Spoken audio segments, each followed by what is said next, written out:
The thought of having wings is something that we dream of as humans. Flying inspires us.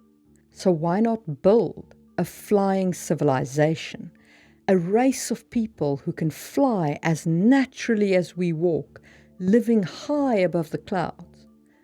But how would you build such a race? How would you create their cities? What would their borders look like? How would their economy work? Today, let's take a look at all those questions in another episode of Just in Time Worlds with your host, Marie Mullaney. If you enjoy this kind of world building content, do hit the subscribe button down below. And if you want to support what I do here, you can find my Ko-fi page for donations, or you can buy my book, linked to the Amazon shop down below as well. I also do have an amazing Discord community where we discuss world building in a very broad category, and you can find the link for that down below as well. Okay, enough of that. Let's get cracking with today's video. The first question you should ask yourself when you're designing a flying civilization is what kind of flight? Because it does make a difference to what your civilization looks like.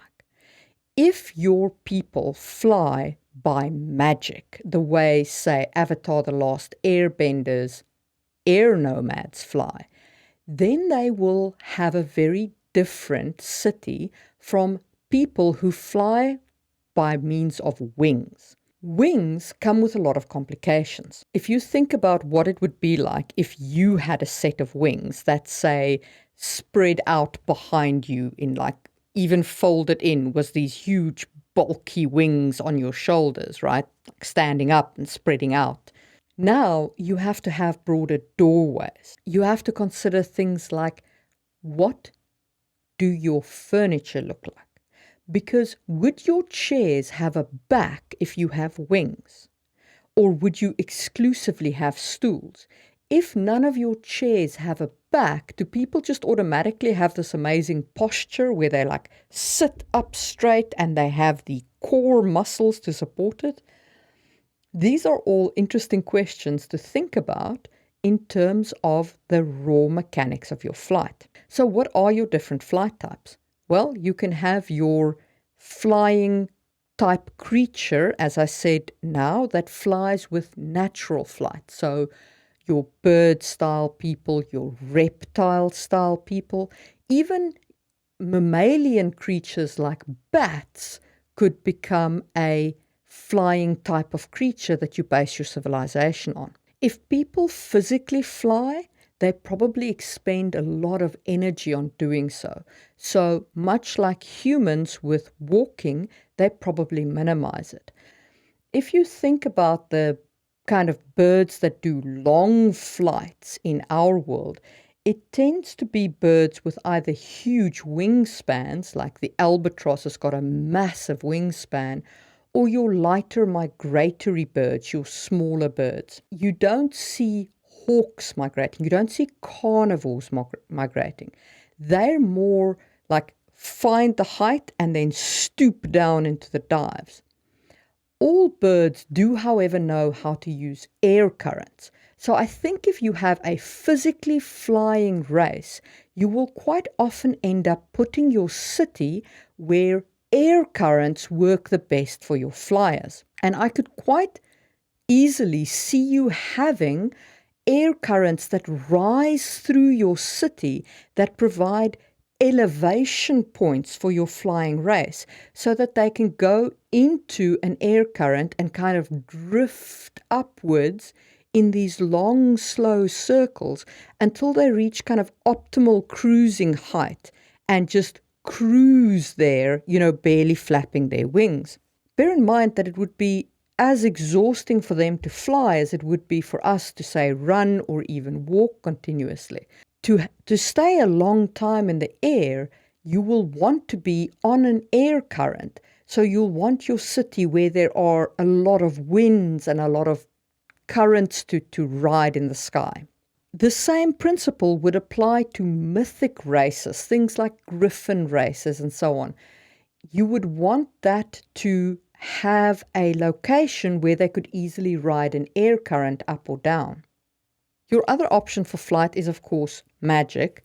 As I said, this is demonstrated in Avatar: The Last Airbender. Here, you should be aware that you're going to need a mostly human city, but it's probably going to be in an inaccessible place to humans. So this would be your classic kind of flying city, right? It's no different from a normal city. It's just sitting on a floating island, or it's sitting at the top of a mountain that you can only reach by flying, or it's sitting inside a valley that is ringed by mountains that you can only reach by flying. It's very much a standard city, but limited in access to those who can use magic to fly. You could also use items or creatures for your flying abilities. Again, Avatar: The Last Airbender, you can fly by using a flying bison, or they develop those planes in the later shows.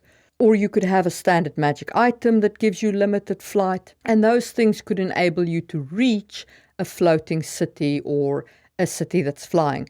But you would not have a city that is geared around flying necessarily.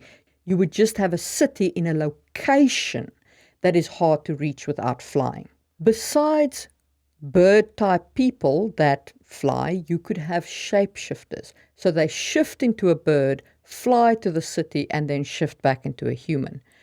Like with your magic, you're going to end up with a standard city that just is in an inaccessible location. So your method of flight really does make a difference. And what I want to focus on today is that kind of city where it really is strange, different, and alien. So I'm not going to discuss the city that would result from magic, magical items, or shapeshifters. Instead, I'm going to focus on the city that would result from your people being natural flyers. If you would like me to discuss the other types of flying civilizations, let me know in the comments below. When you're designing this civilization, what are the big key points that you need to think about? Your first thing is going to be communication. So I discussed this in my underwater videos, where communication is problematic because it doesn't travel very far unless it's at certain frequencies, and of course you can't speak. Now, you don't have the same problems in the air. Obviously, you can speak and the sound will travel, but there will be a great deal of sound in the air. And in those high winds, remember I discussed the winds that carry you up? It's going to be very hard to communicate through those because the winds will rip away the sound even as you're talking, and it won't carry out of your mouth. So I think that communication in the air will be a combination of speaking if you're really close together, as well as items that you use to signal with. I think that the same as the underwater civilization, you'll probably develop an extremely advanced sign language that you will speak quite rapidly in the air. And I think that you might also develop some flag type languages for when you're very far apart. Because it's all very well to say, yes, we communicate with sign language, but unless you're close enough to see the hand symbols, it's quite hard to speak using sign language. So if you're far apart, I can see you requiring flags that at least communicate things like danger, stop, wait for me, come to me, and other such command-style communications. Besides communication, you also need to think about whether these people would develop agriculture and what form that agriculture would take. Bearing in mind that if they're flyers, they probably aren't that well adapted to the ground. And if they're not well adapted to the ground, that means they probably don't have herd animals on the ground. So, have they domesticated other birds? Do they have domesticated geese, as an example? If they do, how do they herd them? How do they contain them? Maybe they're migratory and they migrate with the other migratory birds. And it's kind of like the sharks and the sardine run, except that it's the bird people and the great geese run.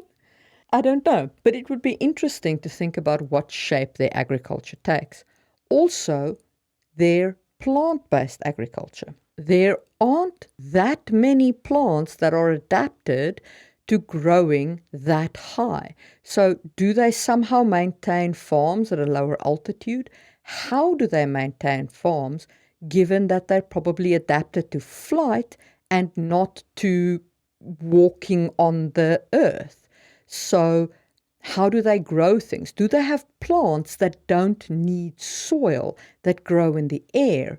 Do they have some kind of planter wall type structure where they grow plants? What does the shape of their agriculture take? Obviously, you're not restricted to Earth's plants and Earth's animals, so go wild and invent things. But invent things that make sense for them to have domesticated. Plants that can grow in the air, birds that can be effectively herded and controlled, even though they can't be contained that easily. Invent creatures that work with them developing agriculture if you want them to be an agricultural society. This also applies to their tools and technology, especially if they're feathered. Fire is going to be a hazard of note. Feathers take flame easily. So these birds are probably going to be super fire conscious. So if they have things like smithing and metalworking, they probably need to have some kind of sheath for their wings. They probably need to have like heavy leather that they put on their wings in order to protect them so that they don't catch a spark and go up in flames, causing the bird to die, the smithy to go up in flames, and general chaos to ensue. Also, how do they actually use tools? So your options here are they can be a six-legged species, so they have wings, they have feet like a bird's feet, and then they have hands. That's probably your most useful kind of species because you can have them have hands that can make tools. You could also have them have hands on the ends of their wings so that they can work with things like through claws on the ends of their wings. But then bear in mind, they have feathers all the way up and down here. So if they now work with fire, think about what happens when a spark hits them on the arm. They would need to have a means to have that whole arm protected from fire in order to have any kind of metalworking as a species. You could also have them work with what amounts to their feet, their claws, so they could be really adapted to this. Many birds can stand on one foot with perfect balance. So you could have them able to support themselves on one foot while the other foot does all kinds of work. And it could be adapted digit-wise to be able to handle multiple tools at once. In that case, you probably have the best adaptation for things like smithing because that claw is probably self-protected from fire. So you need to give some thought to how their tool making works with them as a species. An outgrowth of tools, technology, and agriculture is, of course, how their economy works. Bear in mind that a flying race is going to think about things like weight very differently. So to them, weight is going to be a serious issue. And so I think that their currencies would tend towards lighter things. I don't see them having precious metal as currency. I think that your currency would be wood or paper even. I can see paper becoming very popular very fast because it is quite light. I also think that your trade would be restricted to light things. I think that households would be largely self-sufficient because you don't want to be flying around your food in massive grocery packages, unless you can figure out some kind of vehicle that these people use. But if they're using a vehicle, how does that work without magic? Do you have these geese that are attached to what amounts to a surfboard that flies behind the geese as they, take off? And again, weight is going to be a huge issue. Birds have hollow bones for a good reason.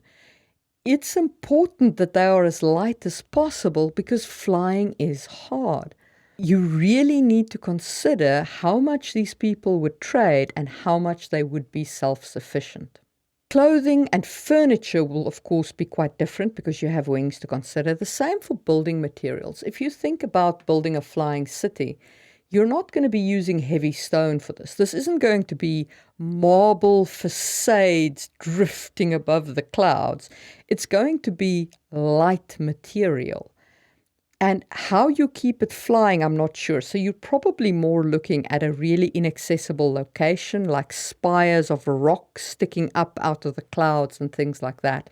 And you really want to be thinking about what kind of building material they would be able to haul up there without collapsing from exhaustion. Remember, weight is going to be your primary concern here. The mass that they can carry is going to be important. You want to think about how their borders work, because much like an underwater civilization, their borders probably don't work like ours because they think up and down much more than flat. It wouldn't just be a case of this is my border. It would be a case of from this part of the mountain up is my border. And what's below this portion of the mountain is not that important to me because I don't go there. Their form of warfare would also quite likely be different. I don't see them invading and taking land in much the same way as I don't see invasion and taking land under the water. This is simply because I don't think that land would be as important to these people. I think that their agriculture, such as it is, would be a lot more compact and a lot more air-based. Let me know in the comments below how you think that these people would define their borders, their land, their area of influence. And if you like this look at flying civilizations, hit the thumbs up button. If there's any specific aspect of flying civilizations you'd like me to delve into, let me know in the comments below. If you enjoyed this video, you'll probably enjoy my video on underwater civilizations, so check that out. And I will see you soon for another video of Just in Time Worlds.